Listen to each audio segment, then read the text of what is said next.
everyone. Welcome to session 22, a first look, the ACLU of South Dakota's legislative preview show. Session starts this week, and like years past, it's sure to be a wild ride. Because we know it's going to be fast and furious this year with session, we want to give you a preview of what to expect from the ACLU.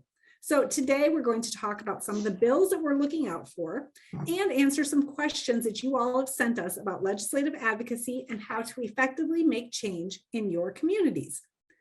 My name is Jana Farley, and I'm the Communications Director for the ACLU of South Dakota. Now, before we get into this program, a quick note on accessibility. You'll notice the captions, of course, on the bottom of the screen. And for people with visual impairments, we want to give some descriptions of what's on screen as well. I'm a white woman with brown shoulder-length hair, and I'm wearing a black sweater. Now I'll turn it over to Jet. Hi, my name is Jet Janellis. I use they, them, theirs, and she, her, hers pronouns, and I'm the advocacy manager at the ACLU of South Dakota.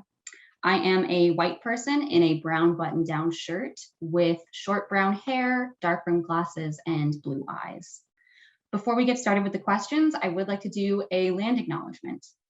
The ACLU of South Dakota offices are located on the ancestral territory of the Oceti-Sakowee, Seven Council Fires, an alliance that consisted of the Santee, Yankton, and Teton Lakota.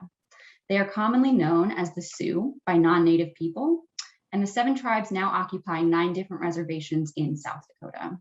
The 9 reservations are Cheyenne River Sioux Tribe, Crow Creek Sioux Tribe, Flandreau Santee Sioux Tribe, Lower Brule Sioux Tribe, Oglala Sioux Tribe, Rosebud Sioux Tribe, Sisseton Wahpeton Oyate, Standing Rock Sioux Tribe, and the Yankton Sioux Tribe. The ACLU of South Dakota honors and respects the diverse Indigenous peoples connected to this territory on which we gather. Thank you, Jet. Now let's get started with the program. To start us out today, can you tell us a little bit about some of the things that we're expecting to see during the session? What issue areas are the legislative priorities for the ACLU of South Dakota?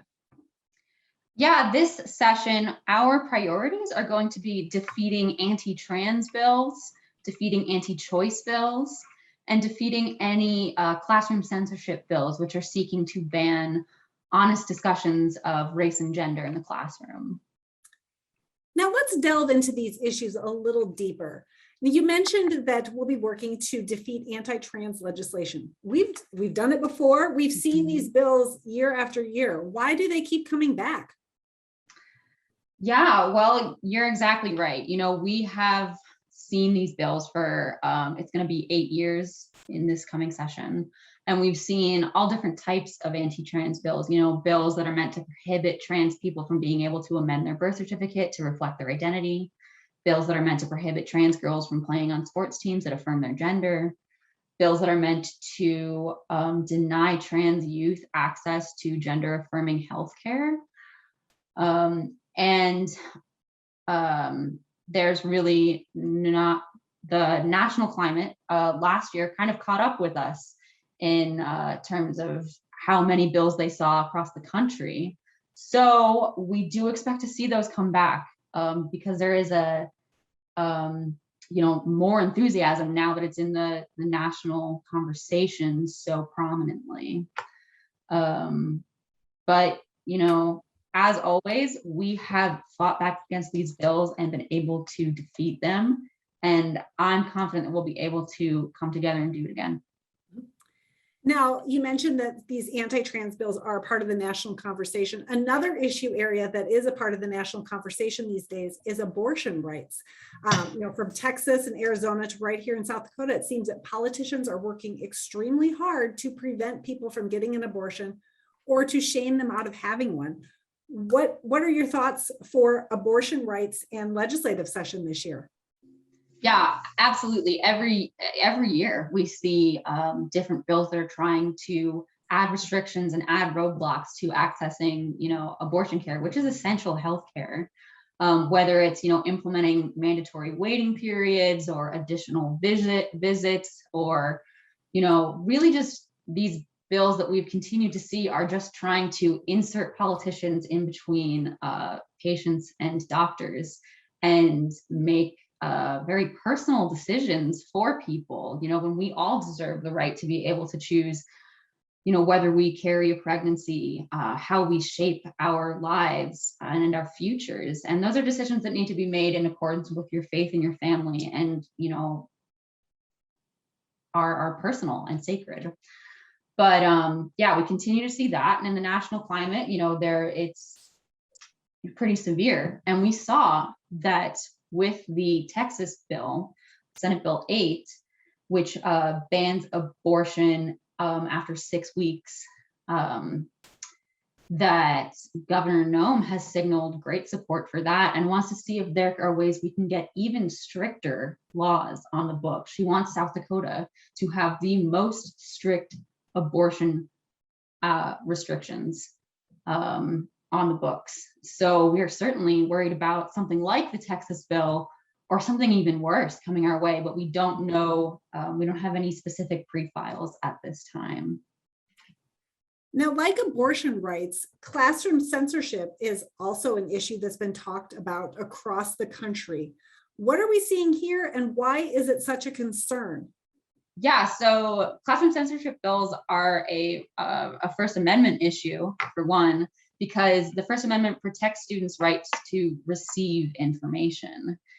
Students deserve an educational environment where they are able to thrive, and that means an inclusive education. That means that they are able to get the full story that tells the honest and accurate truth about American history. But these bills, they claim to be about critical race theory, but critical race theory is a high-level academic framework that is often taught in law schools. And a lot of people don't necessarily know that. They don't necessarily know what critical race theory is. They've just let it become this catch-all term for any honest and real discussion about, American history. So what we really want to fight, and what's so important about fighting these bills, is that we want to make sure that all students have an educational environment where they can thrive. And that means having honest and accurate portrayals of American history in the classroom. We can't shy away from conversations that make us uncomfortable. That's just not how this works. Now, another frequent question that we get is that how people want to know how they can get involved in the legislative process.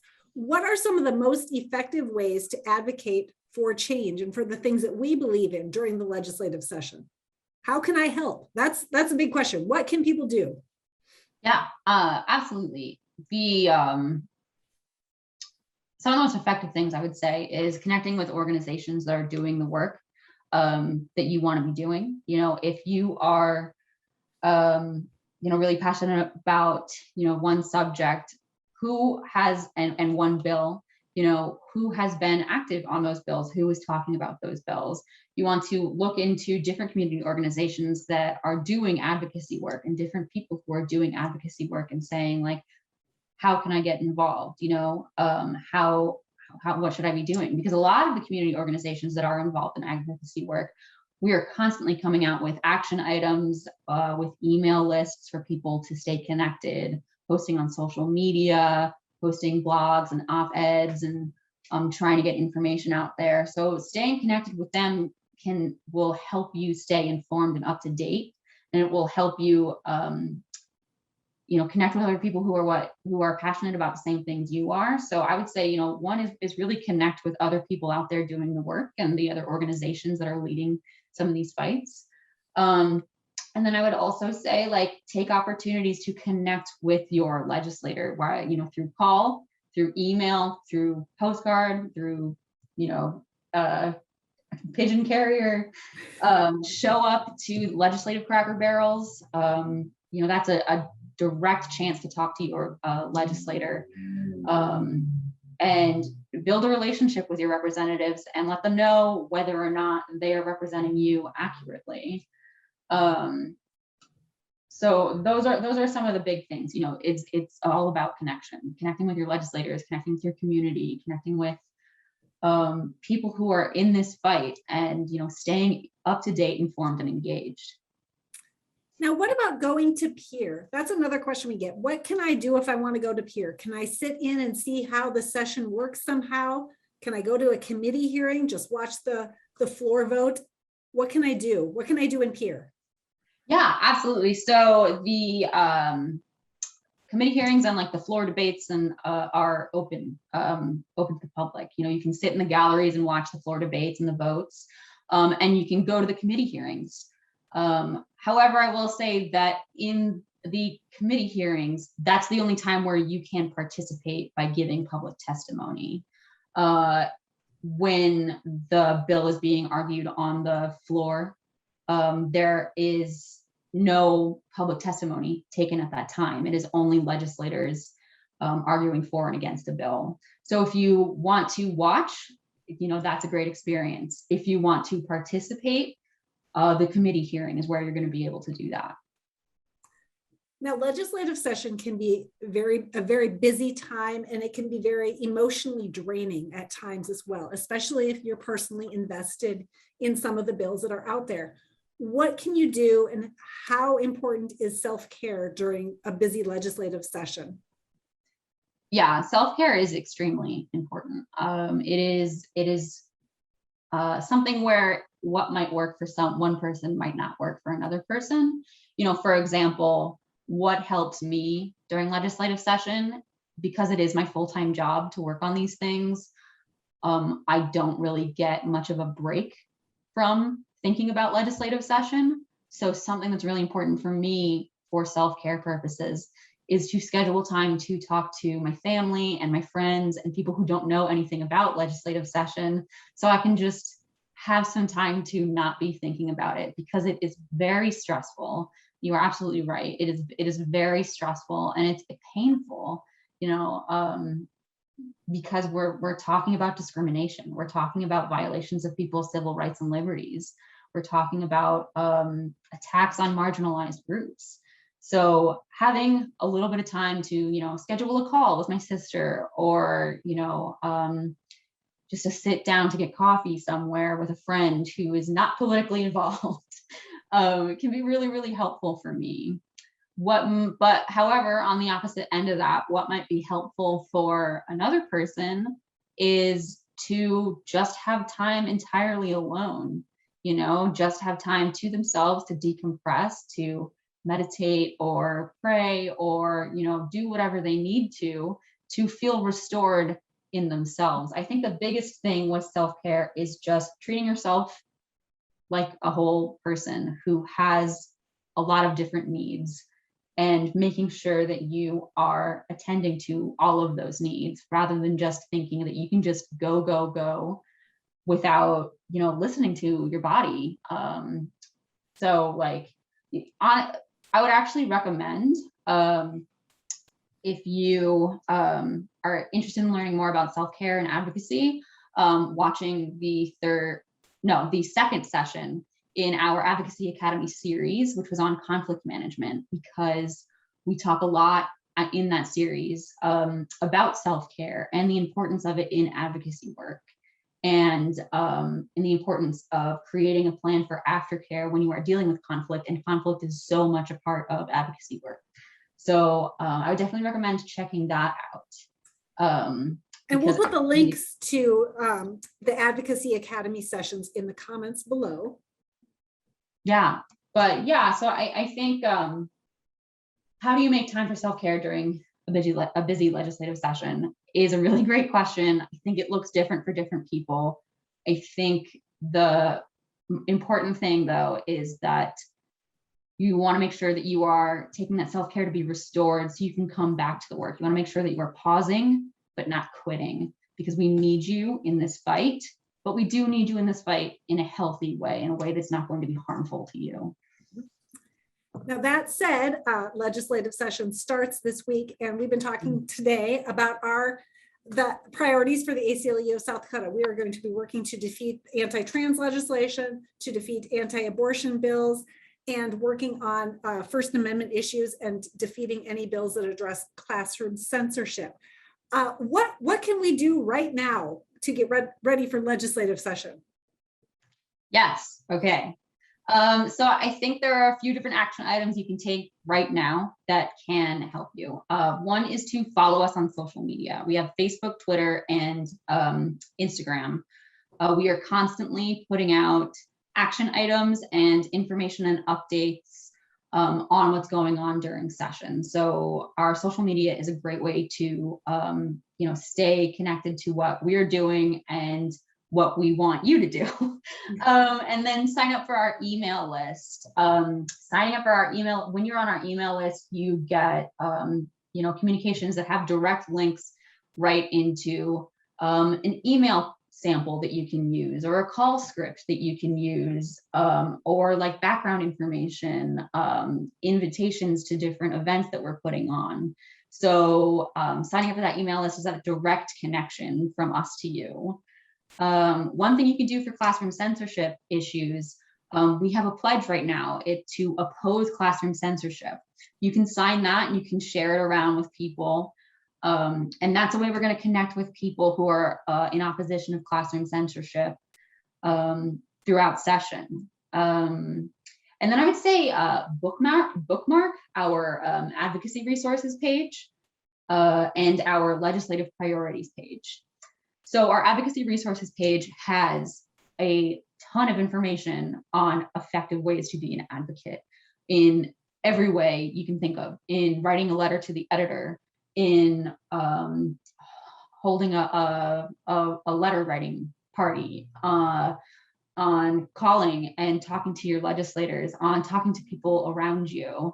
And we're constantly putting more information as we put it together up there. And then our legislative priorities page, which you'll want to bookmark as well, is going to be where we track the bills that we're working on and where they're at in the process and what we're doing, and suggestions for what you can do as well. So I would bookmark those two pages.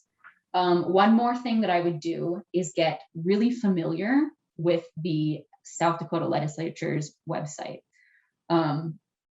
And if you can, even create a My LRC account where you can track bills that you're interested in and committees that you're interested in as well. So get familiar with the website. It has everything all of the information. It can be a little hard to navigate though, but they have the schedule for the committee hearings. They have all of the committee agendas. They have the links to the audio and the video of the different hearings. They have the votes recorded. They have the bills and all the different versions of the bills as they become amended, because bills change throughout the session. That's a great resource to just take 10 minutes, look through it, get more comfortable with it, because that's a really great resource.